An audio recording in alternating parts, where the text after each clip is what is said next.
Hi, everyone. Thanks for joining us. I mean, Carmen and I, first of all, my name is Azam Bhatti. I am one of the advisors in the Department of Economics. We've also been doing these career workshops for many years.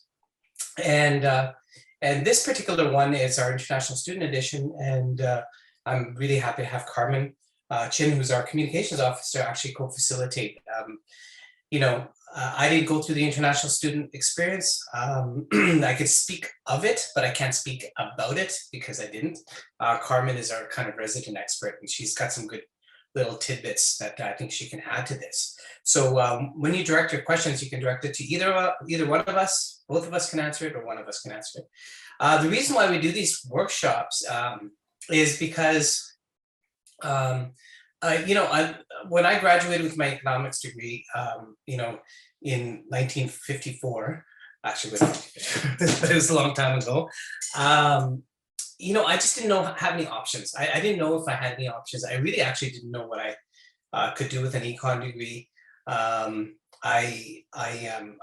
liked econ, quite a lot, but I just didn't know what my options were. I thought it was going to the bank. So when I started this job here at SFU, what we did initially, or after a few years, is we started putting together LinkedIn. I hope you're part of Simon Fraser Economics LinkedIn, and if you're not, you should be. What we do is we take anecdotal evidence or anecdotal insights from our alumni, and also just look at what they're doing, sort of give you an idea of that. So pretty casual, but again, ask questions. Next slide. Yeah, so feel free to drop your questions either in the chat or just interrupt us, unmute yourself and ask the questions. That's fine with us too as well. These are typical of the frequently asked questions. What can I do? Where do I begin? A little bit about COVID, but not a ton. And what resources are available to me. Generally the same questions, like what am I going to do? Like what are my options? Next slide. I'm going to whip through some of these slides. Doesn't matter who you know. And you know what? The reason we have this slide is because some people are like, it's not what you know, it's who you know. It is, but it is who you know. And I think it's a friendly thing because it just tells you to keep your options open, meet people, understand that people are always affected by the impressions that other people have on them. And first impressions do count. I mean, make sure you network, make sure you're friendly, especially this day and age with our social media. People do take notice, and I'll tell you what, manners is everything. And even in a troubling, stressful situation, if you use manners, it's going to really leave that impression. The last bit here is make friends, don't be a jerk. Kind of important, it's not meant to be silly here, but it's really important that you try and keep good manners as much as possible. I guess one thing I want to add here is networking is not just through job fairs, LinkedIn, or networking fairs. It's also about who you know in your community, in any hobby groups that you have. For example, we have an alumni who have spoken at some of our past events. One of them got a job because he was playing soccer with this guy. Another person found a job because he was part of this Facebook group and there happened to be a posting there that he applied to and he got it. So it's more about the connections that you have in your personal life as well. Yeah, I mean, and thanks. That's very important, Carmen, because if somebody passes a job to me, I pass it on to you guys, right? And so just this group here, Carmen and I always speak about it. It's like this send it to the people who've attended the workshops first, and then to the general public. So it's good just to be a part of things. Next slide. Next slide. What are alumni? We're going to kind of go through this kind of quickly, but just to let you know, our alumni are working in all areas. So business is one of them. And one particular person I wanted to, you can look at all of these people, there's no names attached here, but they're all part of our LinkedIn group. One person I was just in touch with is a national sales executive with Pattison. And this person is so-called living the life.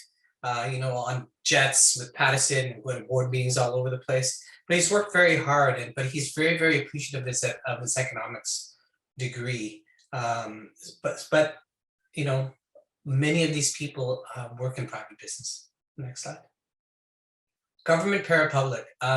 You know, again, it's a traditional route, but working for the government or parapublic, which is government type agencies like the World Bank, municipal level, provincial level, and federal level are all accessible. And many of our graduates do work in those areas. They do require exams. They do require you know, different stages of interviews. The federal government, for example, if you're thinking of working for the federal government, it's a year process. So make sure you're aware of that. But we have a lot of alumni that work there. We just had, Carmen and I just had someone come in from the city of Vancouver. And as an alum, he laid it out to people. Listen, contact me, I can help you. You know, and so our alumni are willing to do that. Accounting, listen, a very, very popular area, very, very popular area. Many of our students go on to do their CPA. Many go on to do their CFA, Chartered Financial Analysts, and many work in banking or banking related fields. Next slide. Graduate school. Many of you will think about going to graduate school. Very small percentage of you who are graduates will go on to do their master's in economics. And if you do, fantastic, right? But most of you will go on into your graduate work in other areas, law school. You will go to public policy. You'll go to MBAs in finance. You'll go into big data. All those areas, masters in political science, right? Think about it. If you're interested in working for the government at a high level, knowing your policy and your political science is really important, but if you have an econ background, even better. So those are different areas. Technology is massive and it's growing. So if you look at many of these jobs, even business, there's technology, there's some data involved in most of them. So you know, some people are scared of that word, code and all this, all these things, but don't be. There's different aspects to that type of job and how you use it, but be assured that for what you learn in economics, it's a good starting place for jobs in tech. And we have people working in everywhere. Other areas, we have people in education, we have realtors. We have HR professionals, not so many, but we have HR professionals. You know, digital media. I always have this anecdote about somebody who works at the NBA in China. He knew Excel really well. For his interview, he presented the growth of youth basketball in certain provinces in China and used Excel and made it, really kind of stand out. And he got that job. We also have a number of people who work in school because econ a few years ago you were able to use it as a minor, as one of your teachables, not primary teachable, but as something towards that, your PDP. Next slide. Oh yeah, I'm glad you got this. So do you want to talk about the YouTube list, or do you want me to? Yeah, so yeah. I think it's generally since the pandemic started and we started running virtual events, we've been recording most of the events and then upload it to our YouTube channel. So there's a link there. You have a copy of the slides, so you can click on that link, go to the playlist where we'll have pretty much almost all of the past alumni talks. So we highly recommend you take a listen, even just scanning through for the main parts. There's a lot of valuable advice and information there that our alumni in different industries have been offered. And here's some of them, like Robert Himes. I guess he was a HSBC. Yes. Yeah. So he highly recommended basic understanding of programming languages. Actually, almost all of them alumni have recommended that. Just even a basic knowledge. You don't have to be like an expert of it. At least you know how to do the foundations. It's very valuable because it's a booming industry right now, especially data analysts. Yeah. So these you don't have to, like, the reason why we're saying this is because you're already equipped with this type of stuff. You may not know Python right now, but you've all done some work if you're graduating in R. And so Excel. and Excel is Excel. really big. It's huge. Yeah. Two of these people, Robert and Mohammed Zaid, were both international students, just to let you know. So they found work. So just something for you to look at. It's pretty valuable. Just put it on the background. There's some really good tidbits of information, especially about how to find work. Robert has some great information because he's located in London, England, and because when he was applying there, nobody knew what SFU was. So he had some interesting techniques on how to sort of get the name of SFU out there and get work. Excellent. Okay, well, where do I start? Okay, listen, I hate to use the word self-reflection, but you kind of have to do that, right? Everything you put down in your resume is you. I mean, it's not just words on a piece of paper. And part of the reason why I like doing this workshop is to recognize the fact that we are all individuals and we're all different. Even though a lot of you are taking the same courses, you're taking your core classes or very, very popular upper division elective classes, what you bring to your resume and your specific experiences are very important. So that means things like more technical experiences, current jobs, past jobs, languages, publications. This is all very important. Why? And as an international student, we'll chat about that in a second, is why, what makes it unique? Why did you come to Canada if you're looking for your postgrad work, when you apply for your postgrad work permit? A lot of this stuff is important because that's what you're probably more than likely going to speak about in your interview, right? If it's technical position that you're applying for, there'll be some technical areas, but then there'll be some anecdotal areas. Other areas, jobs where there's a lot of customer service, they'll want to know about you. Have you worked in a team? What kind of experiences have you had in university that can help you in your job? What kind of problems have you solved? And what was your process? If you're not getting along with somebody at work, how do you resolve that? These type of things. So it's important that you sort of realize what you've done in the past and what you're currently doing and what you would like to do, because they're probably related. So I'll give you an example of me. I do this, but as when I was a teenager, I played sports, but I worked at a day camp, right? So I facilitated a lot of kids. I worked as a waiter, right, in university, and when I graduated university, while I was doing all that other stuff, I also kind of did the same thing, but I worked for myself in a business where it was presenting a lot of information to a lot of people, standing in front of people, and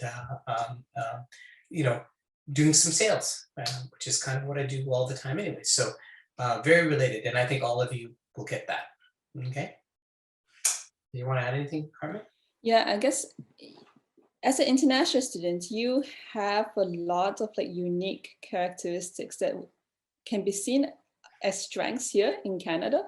Like personally, the language, like you're multilingual, I guess for most of you. So really use that as your strength when applying for jobs, especially if you apply, say for example, you're applying for a job that has a lot of customer relations. Say, I know how to work with diverse populations. I come from this country, I'm fluent in this language, state it out and say how fluent you are in it. So having me in that customer service role would be a huge benefit to your organization. Frame it that way. Think about your strengths, and then also think about what you can work on as well. And then while you're completing your degree towards graduation, maybe take a few online courses, take a few workshops here and there, just to work on it a bit. And I know for a lot of international students, the worry, since I had the same worry too when I was a student, is about your English skills, your speaking skills. Like when I first came to Canada, in my first semester, no one could understand what I was saying. Like the professors and TAs had trouble understanding me. So I had to take a a lot of time practicing speaking clearly, like, expressing my ideas with a lot of clarity, and that's maybe something that you want to work on before you go out looking for a job. And that might involve taking advantage of some of the workshops that SFU offers. I think the Global Student Center and I think International Student Services as well offers like sessions where international students can just drop in and chat with English speakers, just to build your confidence speaking English with people. And also they will give you advice on how to speak with more clarity and how to express yourself more clearly as well. So yeah. So am I good to move on to the next slide? Yeah, please. Okay. So like Carmen has said, get involved. One is, it's tough during COVID, obviously, and we're talking more face-to-face when we're in school. But even if you can get involved now with some of these clubs and societies, it's really important, especially as an international student. You just don't want to be a pedestrian. I'll give you a good example. We had an international student who graduated. They went back home or went back to Oregon. They're American, and got a job in this in Portland Electric, which is like their BC Hydro, I guess, and started moving up. He's a financial analyst, and he contacted me 5 years later and just said, "Hey, I'm wondering if you could write a letter regarding my involvement at the Economic Student Society," because anecdotally they wanted to know things about him that were outside of his work, outside of his academics, that he contributed to. And so that was important 5 years after you graduated. So it's really important because, again, it's anecdotal. 2, you'll meet people, right? And 3, you'll just get experience doing things, right? Doesn't matter if you organize a little event, all of it's very important. So I highly stress that, whether it's your church, singing club, whatever it is, get involved. So I should mention here, because the ESS, the Economic Student Society, is having the spring elections next week, March 16th. Right. Thank you. So go to their Facebook page. I think they'll have more details on the election. So you can run for a position to be on the exec board of the Economic Student Society. It's a great way to get involved with your peers and also with the department as well. So definitely check that out. Yeah. And then one thing I want to add, like Azam mentioned about getting involved with your community organization. I know as an international student, it can be very daunting to find volunteer work, for example, because you want to build up your Canadian work experience here. So what I did when I came here as an international student, I seeked out, because I'm Malaysian, I seeked out the Canadian Malaysian Association. And I was a communication student. And so I approached them and I told them, here, this is what I can offer to you. I can help you build a website, help you organize events and do an email campaign for you. In return, we'll create a communications director position, like a volunteer position for me, so that I can build it, include it in my resume. So that's what I did. They created a communications director position for me. I worked there for a year, creating projects that I wanted to work on, that skills that I wanted to work on, so that it would be something I can put on my resume when I apply for jobs. So that's what I did. So I highly encourage you to seek a cause that you're really passionate about, or find a hobby that you're really passionate about, and then look for the opportunities on how you can get involved. You can even create those opportunities yourself, right? If there's none available. I think it's all about being creative and taking the initiative to do it. I guess, Azam, do you mention about the minor certificate? Oh, yes. Yeah, I mean, I don't know. I know a few of you here. There's only a few of you here. But does anyone here, anyone in their first year by any chance? Second year? No? If you are, I mean, the STA minor is something that is really, really interesting. If it's a couple of years, no, but if you can do it, it just gives you some data work. And the interesting thing about the social data analytics is it sort of plays to, for me anyways, a lot of students who have a little bit of interest in code, but more the ethics side, which is a exponentially growing area. So that's something that if you are interested in, we can pass you some more information about that. It takes a few semesters to finish. So if you're close to the end, it might be tough. You'll need at least September to one more calendar year after this coming September to try and finish that. We do have another certificate that's starting in the summer. It's the data concentration. It is, if you go into the calendar, under major, and you'll see that the courses that are required, and it's not a separate program. It's if you have these courses anyways, and maybe a couple of statistics courses, you can get a concentration in data, which I think is kind of nice if you can do it. Please look at it, and if you need more information, contact me, because I'll see if I can clarify that for you. So if you have Econ 333, then you'll need, I think, 4 or 5 additional courses on top of that are econ and some stats courses, not necessarily that you can use. 334 example, econ 334, 335. There's one course this summer that's being offered, 483, which is machine learning language. These are all sort of data kind of like courses that you can use towards that certification. Anyways, find out more information. If you have questions, contact me. Get involved, gain work experience. Yeah. Yeah, so I mean, really, you want to, if you can, a lot of you do work, and I know that already. As international students, you're allowed a maximum number of hours per week. Carmen, you worked? Yeah, I did. I worked. So according to current rules, as always, consult the International Students Advisors website. But currently is off campus, you can work without a work permit up to 20 hours per week. But then you're going to make sure that you're studying full time during the spring and fall semesters. But on campus, there are no maximum hours. The recommendation is to work 20 hours per week, but you can work more than that if you're working on campus. So that's why I recommend you guys to check out SFU Tempo, because usually the positions that the Tempo has are usually above minimum wage, but well above. I used to work like $18 an hour in like a data entry job. And then I could work more than 20 hours per week. So that's something I highly recommend you check out. And another thing is, I guess that's the point further down this slide, is consider joining co-op, because if you want to look for internships, you got to go through the co-op program as international students, because you need to have the co-op work permit. And the only way to get a co-op work permit is to join the arts co-op program. And I know a lot of students in general want to like finish the degree in 4 years, graduate, and go up there and find a job. But right now, that's not quite enough. You need to have a degree and also some work experience to help really like round up your resume, so that it makes you a strong contender when you apply for jobs. So co-op was one way that I did to build that work experience, and also to gain like a network of connections. And then that really helped me get a job even before I graduated, actually. Like I was working my last semester, someone that I worked for in the past in co-op came up to me and said, "Oh, I heard you're graduating soon. I have a position coming up. Do you want it?" So co-op was a great way to do that. And you get to retain your full-time student status while you're working on a co-op work term.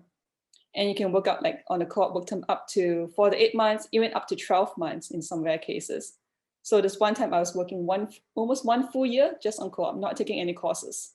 Then even though that delayed my graduation date, I'll say it's worth it, because at the end of it, I had about 1.5 years worth of work experience.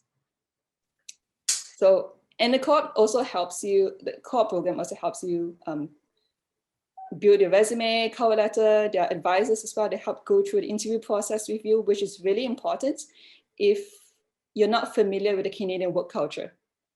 Because if you come from a different country where the work culture, even like the, how I say, interpersonal skills is a bit different. The culture is different from Canada. The co-op program is a great way to learn that. And it also is a great way to just dip your toes in different industries, in different positions, just to see whether it's something that you're interested in. Because I've worked for the co-op program. I've had students really determined, oh, I'm going to go to do grad school, I'm going to do my PhD, then I'm going to be a researcher. And then they did a research co-op position for 8 months and decided, no, I don't want to do it anymore. I want to do communications. I'm changing my major. So once you go through the co-op program, having these different experiences, it really helps you refine your focus on what exactly you want to do after you graduate. So Yeah, co-op is great.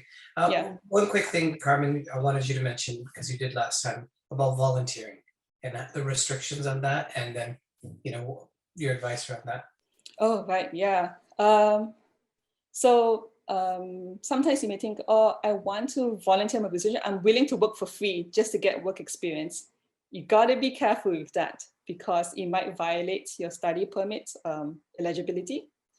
It depends on what kind of volunteer position. It cannot be like a actual job that the company decided, oh, I'm just going to say it's a volunteer position. You can't do that because if, say, when you apply for your postgrad work permit in the future or even your PR in the future, that might cause problems for you because I've had students in the past that had trouble with that because they thought, okay, I can be sneaky and just go work under the table. I just, it's a volunteer experience, but they were kind of almost working a full-time job. And then in the eyes of immigration, that's like taking away a job that could be given to a Canadian or citizen or PR resident. So that's a big no-no. So be really careful when you see those like volunteer positions, but they seem like a full-time job.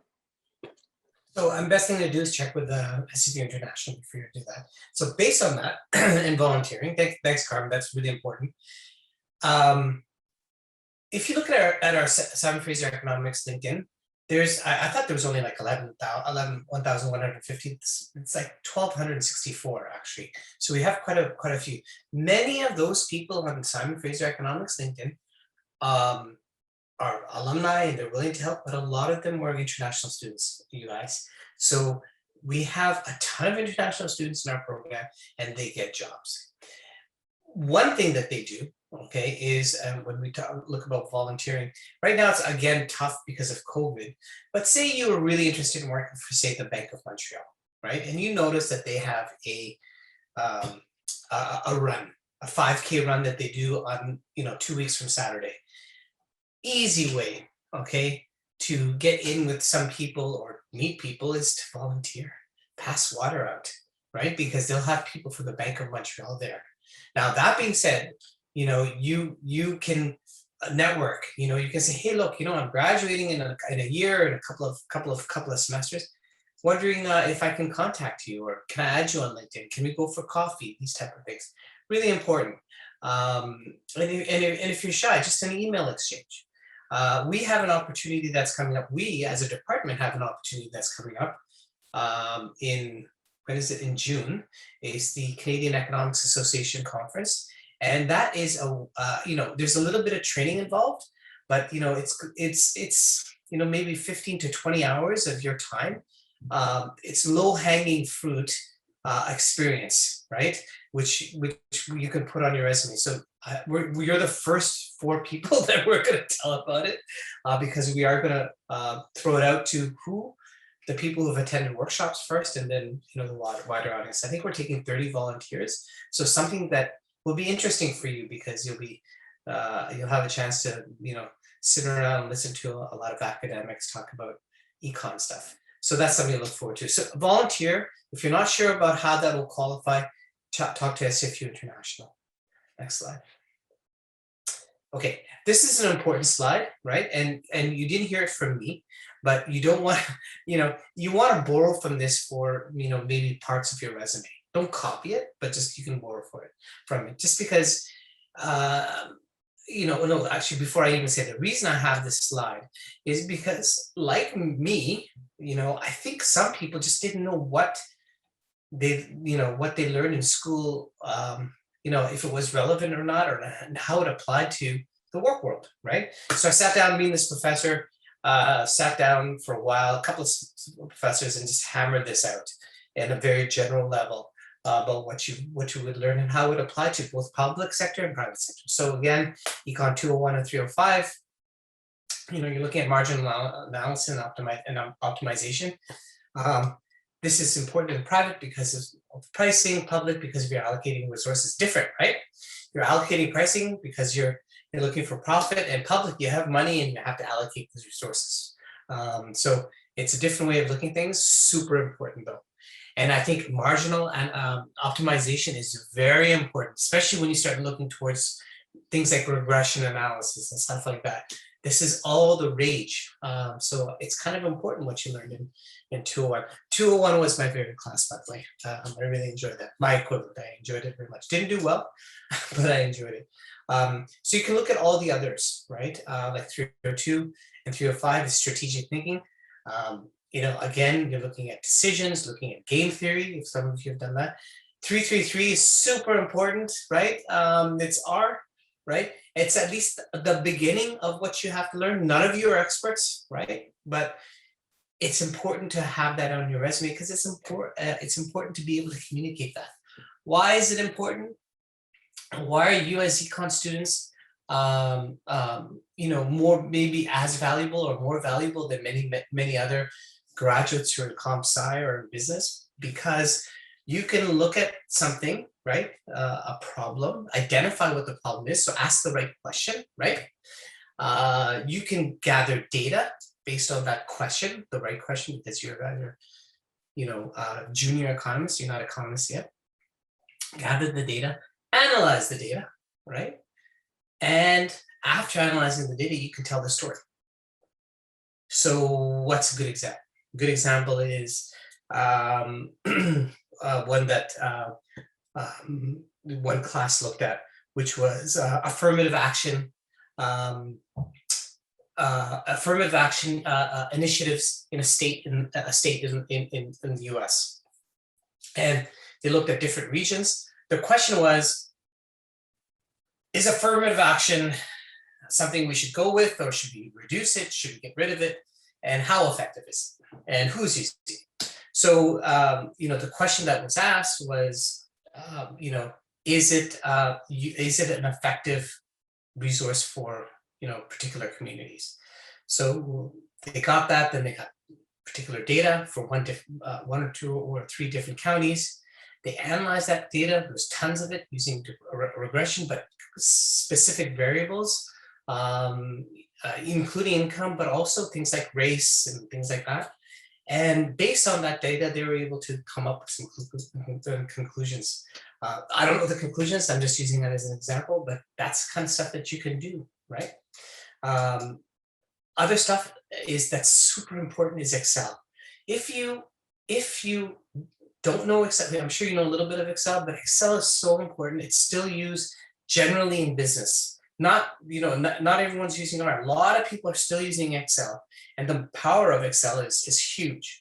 So if you learn other things like macros or pivot tables, that's even better. So looking down, you know, I know people don't like the foreign level courses, but it pushes you to write and communicate. It's very important. Communication is really important. Remember Carmen said about speaking. Speaking is important, but writing is even more important, everyone. So if you are shy about your speaking, you know, people understand. If you're an international person, maybe there is, you know, certain, you know, maybe an accent, who cares? But the writing is important. It has to be clear and concise. Next slide. So look at that. That's really important. Writing and communication skills, we already talked about that. Listen, doesn't matter how talented you are, you have to be able to, you're going to have to be able to write and communicate at one point. You're going to be working in a team. Very few of you are going to be, some of you will work in front of a computer for 10 hours and that's that. But most of you are going to be talking to people. And I think most of you want to talk to people. So remember, it's important. Next slide. This is just for your own reference. I just like this resume. I got it from Co-op. I like the fact that, you know, they're not using sort of these empty statements. You know, I'm a good team player. I'm enthusiastic. It doesn't mean much. You have to demonstrate how you are. You know, I like this, demonstrated a high degree of accuracy as a cashier when processing cash.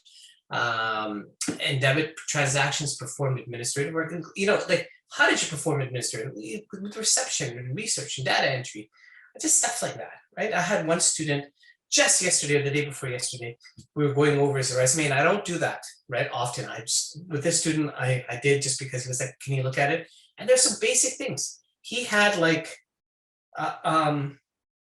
he had his skills and abilities at the bottom of his resume. I'm like, what are you doing?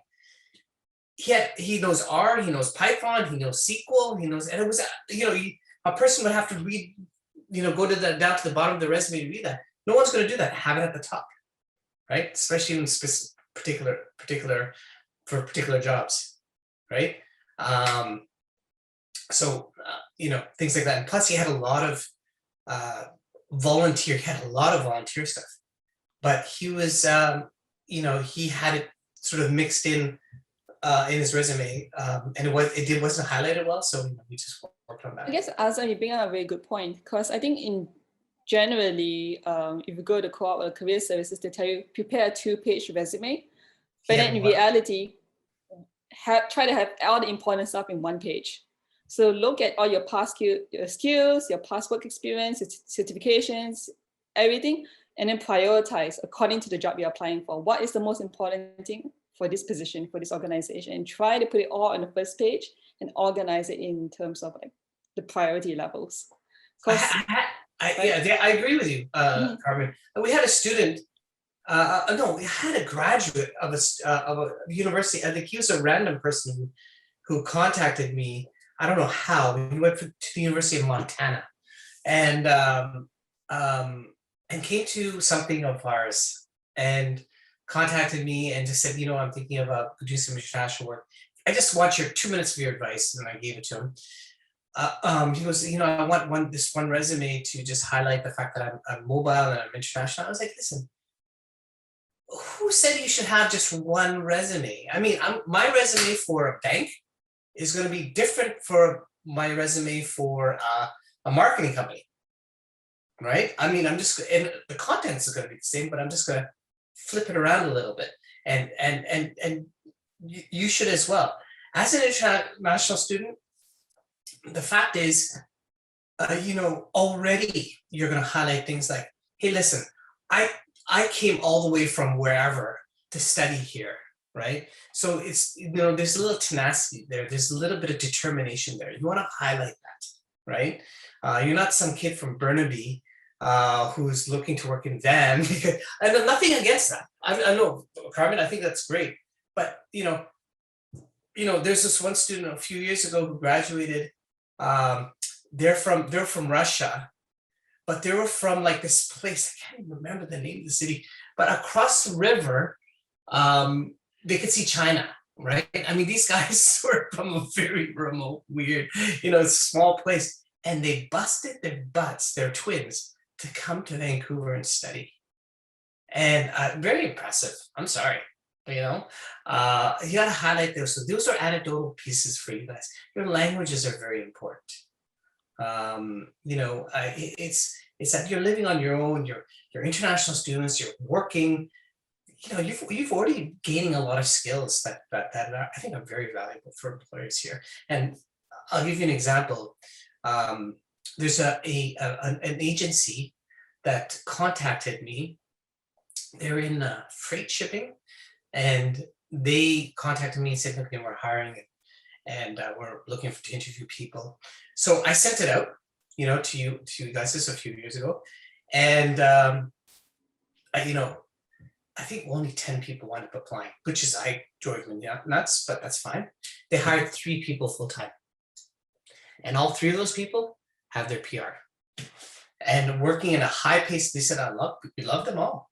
And because I had to hire them all because they showed such resilience and determination and, great manners and all that stuff. And, working at a high pace, it may not be exactly econ related. It's more like, a little bit of international trade and knowing NAFTA and all these things. But man, they all have their PR right now, right?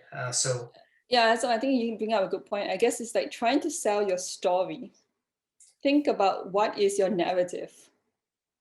Yeah. And then use that to your advantage, because often in interviews, they'll ask you like, oh, give me an example of a challenge that you faced recently and how did you overcome it, Or you can, during the interview, if they ask you, choose one word to describe yourself. And you say resilient. And why are you resilient? Because you're international student. You overcame the language barrier. You came to Canada here.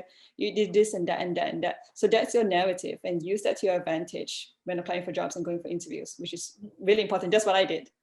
We do have international students that are very well, that have, you know, great these backgrounds, financial backgrounds that they come from, which has allowed them a lot of flexibilities. But I've been over to China, and see, so most of our students, parents are working their can off to send their kids to school overseas, and on top of that, students have to take on that added responsibility, plus the fact that they might have to work, you know, 5 to 20 hours a week, to support themselves. So Carmen is right. You know, somehow you have to translate that narrative. It's not a sob story, it's just fact. Yeah. Anyways, next, I was resume. Yeah, we have a couple of questions here. So oh yeah, go for it.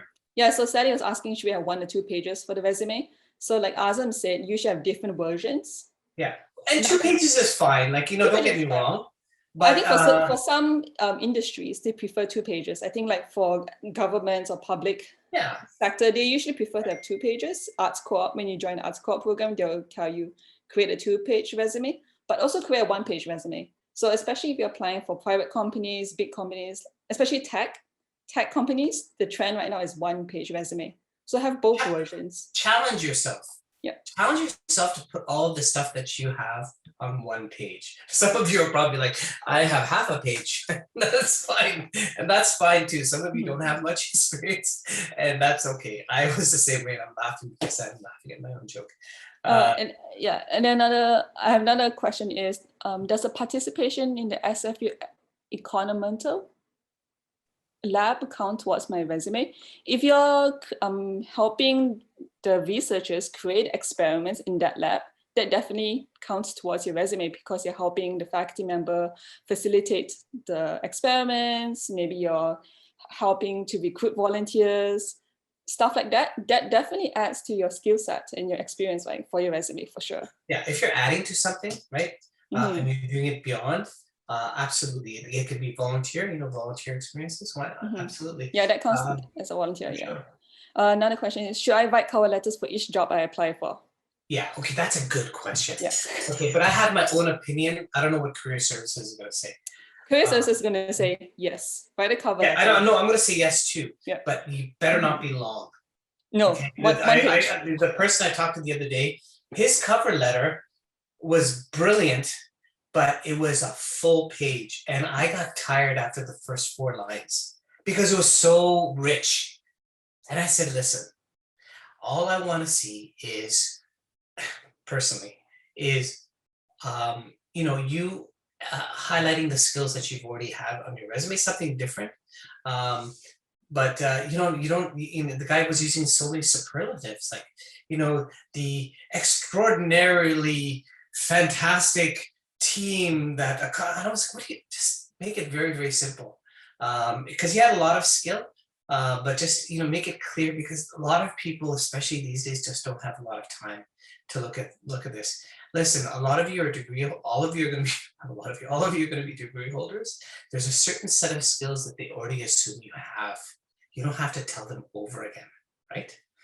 Okay, that's my thing about it. Don't make it long, but yes, different cover letters, yes. My cover letter for finance is going to be very different from data, which is going to be very different from marketing, or, you know what I mean? If I'm working for an investment house, it's going to be very different from, you know,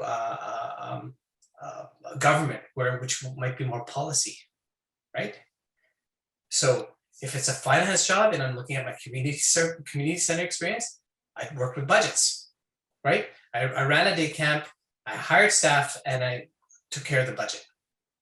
If it's for a policy job, I sat down with other programmers and, you know, put together a, you know, like a code of conduct, you know, policy towards, you know, this type of thing, you know, bullying and stuff like that, which I think is all relevant stuff.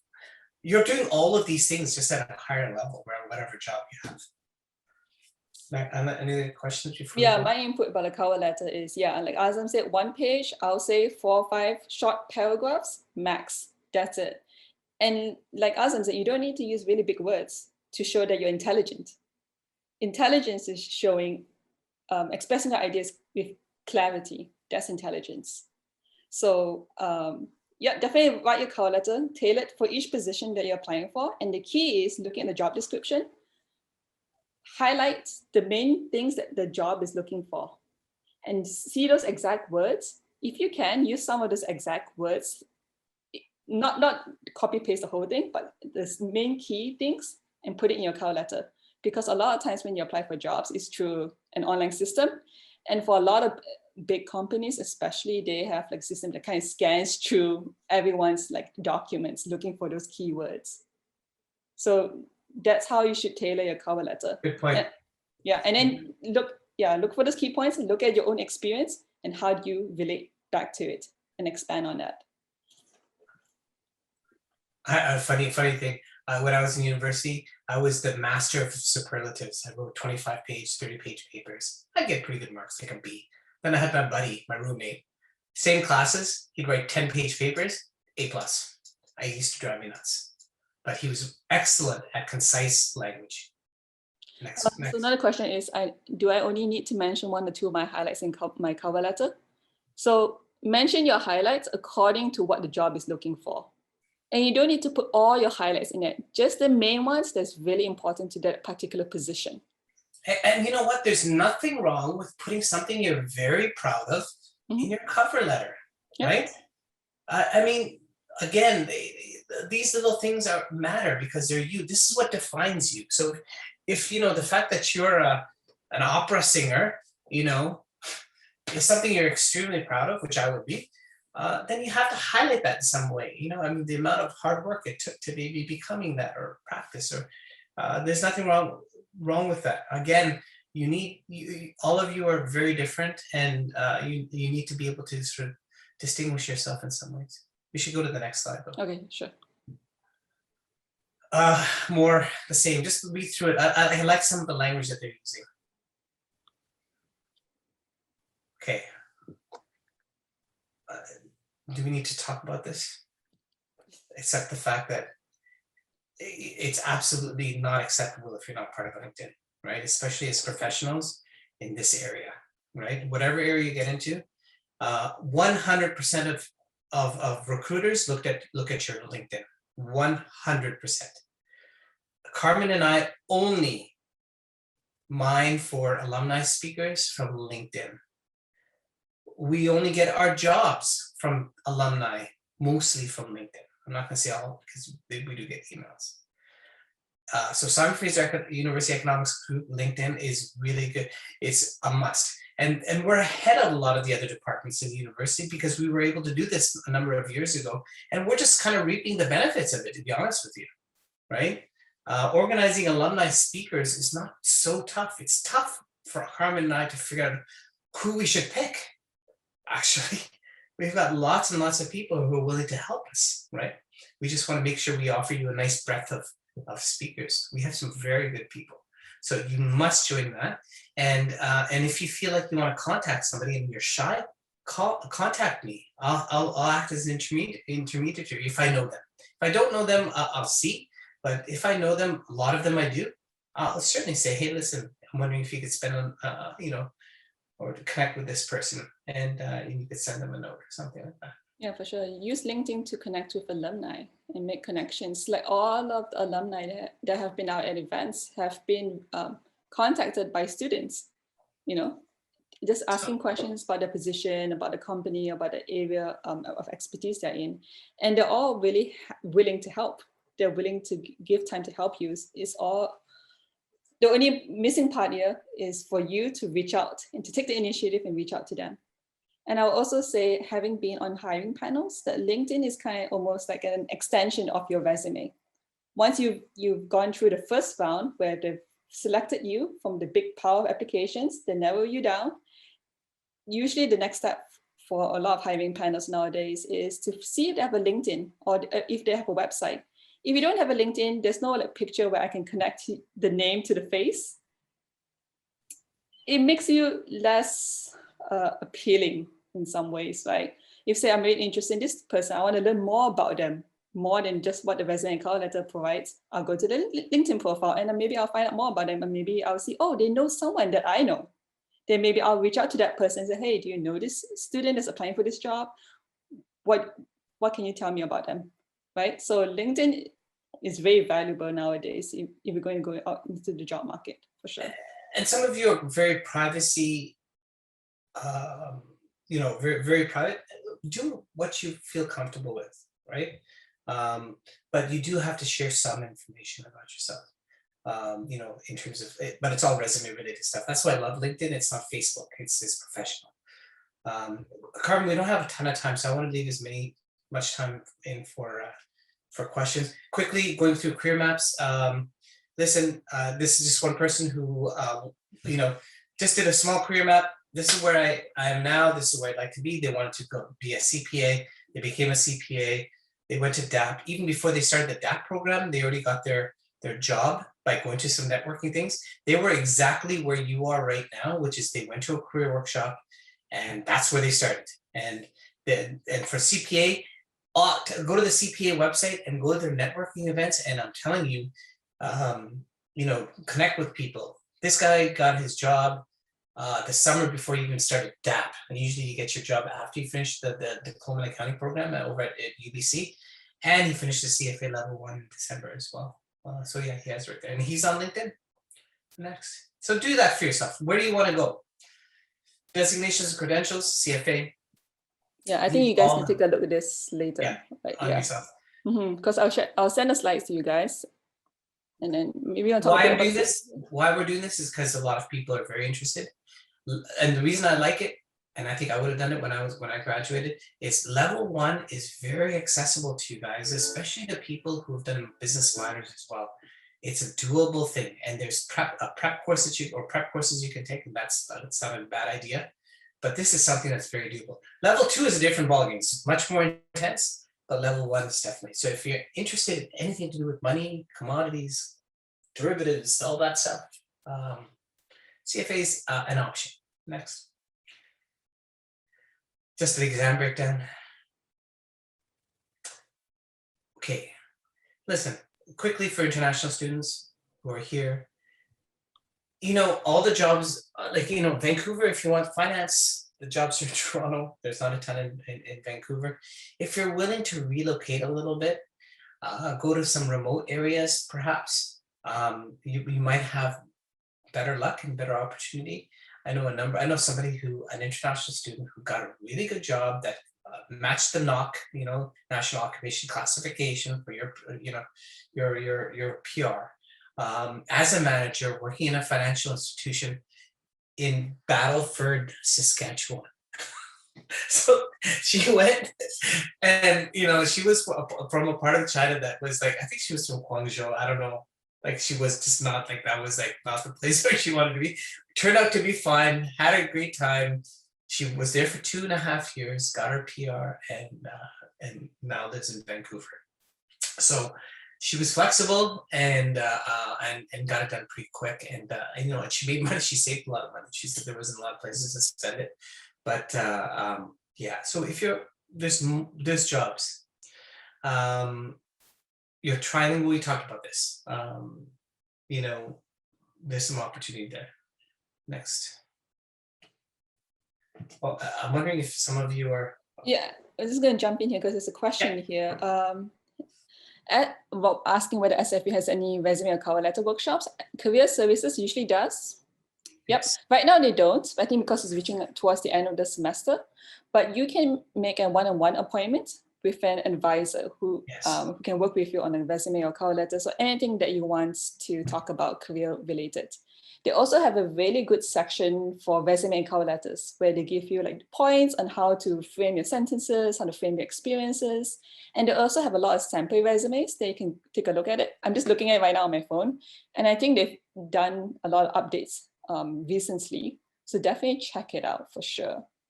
They even have a checklist on what you need to have in your resume and cover letter. You are not allowed. I'm telling you, you're not allowed. No, you cannot have a typo on your resume. Okay, do not have a typo on your. If you've received an email from me, I'm the master of typos, but I've got a job. Okay, no typos, please, because it's just that's an easy way to disqualify you. And why disqualify you when you guys are so good?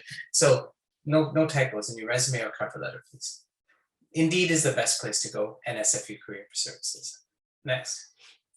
Okay. Oh yes, this is good for just our international students. Just working on and off campus information, postgrad work permit, good information. This is all from SFU International Services. They sent it to us as the most relevant things. I think you should keep it, right? And have that as reference. It's boom right there.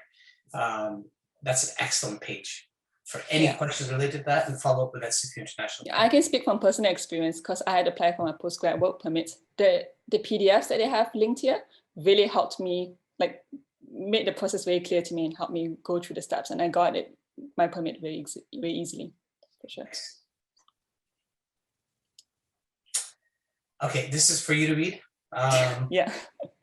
Way too much there, but again, this is all from international. It's very doable, everyone, and just very doable. Just go ahead. Yeah, as long as you did mostly full-time studies, you completed your BA program, it's pretty much guaranteed you can get your postgrad work permit unless there's special circumstances. I just spoke to a student actually from Malaysia today, and he was just like, listen, I'm going to go back home. My parents want me back home. I'm like, he said, but I want your opinion because I know him. And I said, listen, get your postgrad work permit. What happens if you cheat? Like, just get it. You don't have to use it, just get it. And he's like, yeah, you know what? Maybe I will. It's you've paid a lot of money to go to school. Might as well get it. And if you use it, fantastic. If you don't, you don't, right? Yeah, because you do not want to miss a window. Because once you miss the window, you can't apply for this work permit anymore. So definitely just apply, because I had a friend who had the same situation as well. She's like, maybe I'll go back to Singapore. But I said, just get your postgrad work permit. Then she stayed here for a year and a half. Then she said, oh, should I just go back to Singapore right now? And I told her, just apply for your PR and just have it. If you don't want it, just let it expire, and that's it. That's it. Right? Yeah. That's a good deal. Yeah. So this is important. Okay, this is, I kind of want you to read this on your own because I know we're kind of running out of time. Just go to Indeed and look at keywords and look for jobs. And this is something that we should have this for our regular career workship too, though. Carmen, I think it is there. It is there. Is it? For most okay. of it. For most of it. Okay, because I think this is important, right? And I put quite a lot of time into this. So read through it, just do keyword searches like bachelor's degree. There's a lot of jobs that you as econ grads can access. And don't think they're just for like business students or comp sci students. These are things that are within your grasp. Data analyst, management trainee, okay? Management trainee. We had Cal Tire come to SFU, and everyone was going to all these financial institutions, and there's nobody at that table.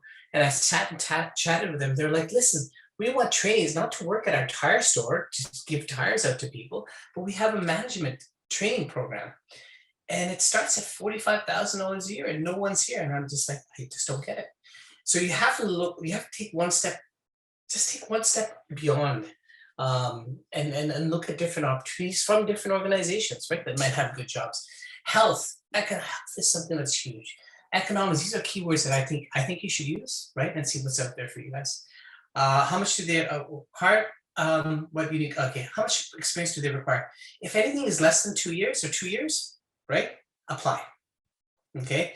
Remember, most people who are advertising jobs, they're looking at people who have 60 to 70% of the criteria that they list. When I want the perfect employee, I'm going to put down all the things that we require, hoping that I'll get maybe 6 out of 10 of the things that I have down there. So be aware of that. Sorry, my Zoom thing is in the way here. Can't read this quickly. Oh, here we go. Lots of incentives. Yeah. So when you see a job with lots of incentives, maybe they're looking for things. So I remember the reason I put this down is because there was a job in Toronto that was a management position. It was a very, very good position in terms of, overlooking, I think, a paper company and some of their management stuff. and administrative and employees and things like that. But when you looked a little closer, there was tons of incentives.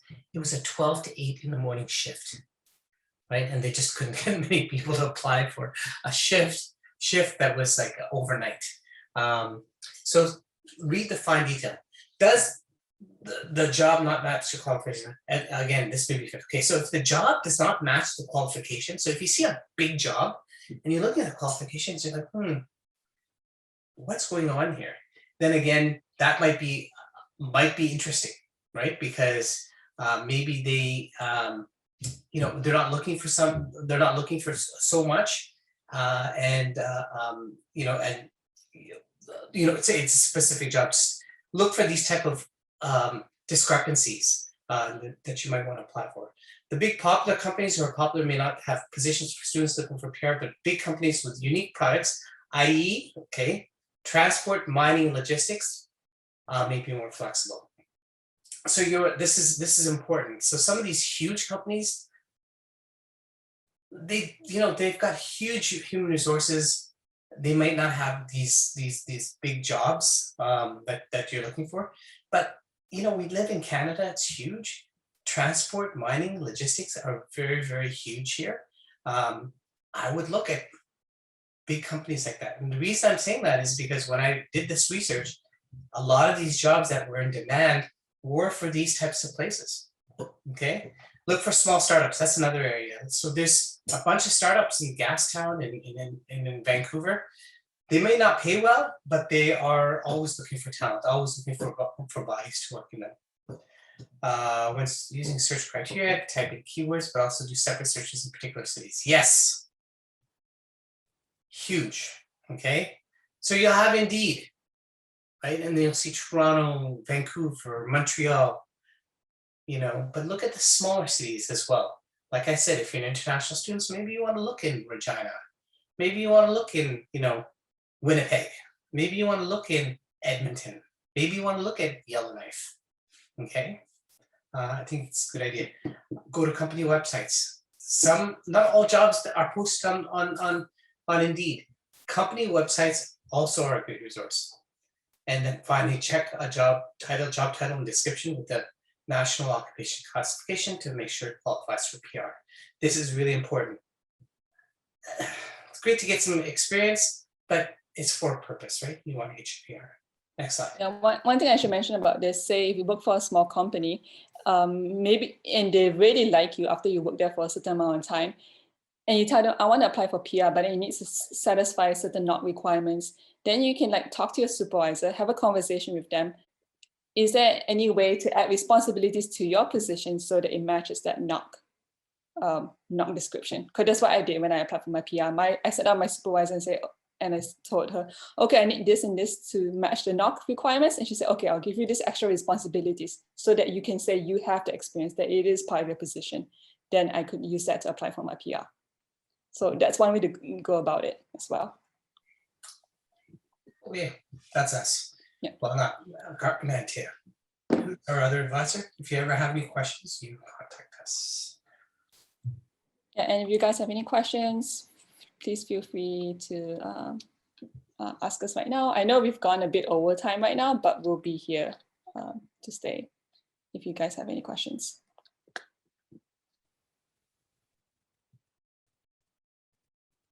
Join our LinkedIn. It's really important. Carmen and I are the administrators as well, so we know who's joining and not joining. We will send these slides to you. Just a general question, does anyone have any questions about any specific industries? We can turn off your mic too if you want to ask.